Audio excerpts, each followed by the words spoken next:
For today's short video, another church day for me. After duty, dumiretso na ako sa aking room para magbihis at ako'y gutom na gutom dahil nga galing ako sa trabaho.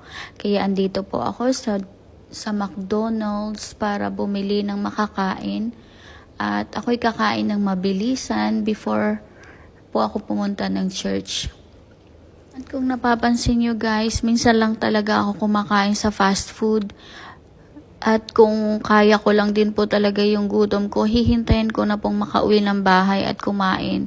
Pero galing po kasi ako ng duty at alam kong late na rin ako uuwi mamaya kasi nga 8 pa yung service namin. Kaya kumain na din muna ako ng mabilis sa McDonald's. Kahit po hindi ko rin talaga gusto kasing kumain sa mga fast food. Pero wala rin akong choice paminsan-minsan.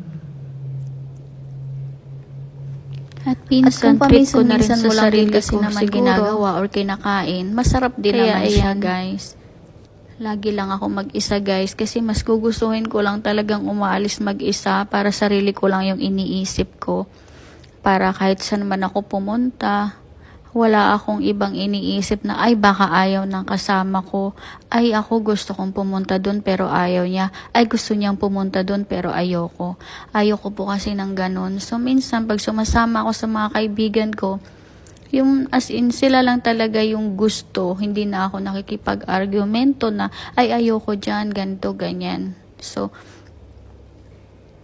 pag ako lang talaga mag-isa, free akong mag-isip, tsaka wala akong iniisip kung anong oras ako uuwi, kung saan ako sasabit, kung saan ako pupunta. So pagkatapos kong kumain, pumunta na ako ng metro dahil ito lang naman din ang pinakamabilis na transportation sa lahat ng pupuntahan, lalo pag ikaw ay walang sasakyan.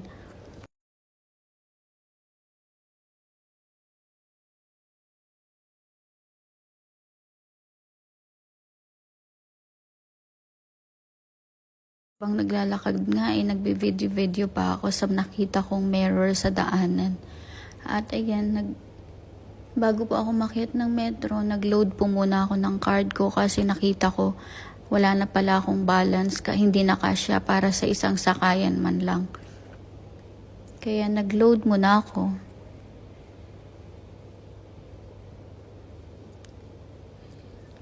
So dito nga sa Dubai, ang galing talaga kasi napakabilis, hindi mo na kailangang pumila basta marunong ka lang mag-operate ng mga machine nila. So nang nakaakyat na nga ako sa train mismo at meron pang 4 minutes para maghintay,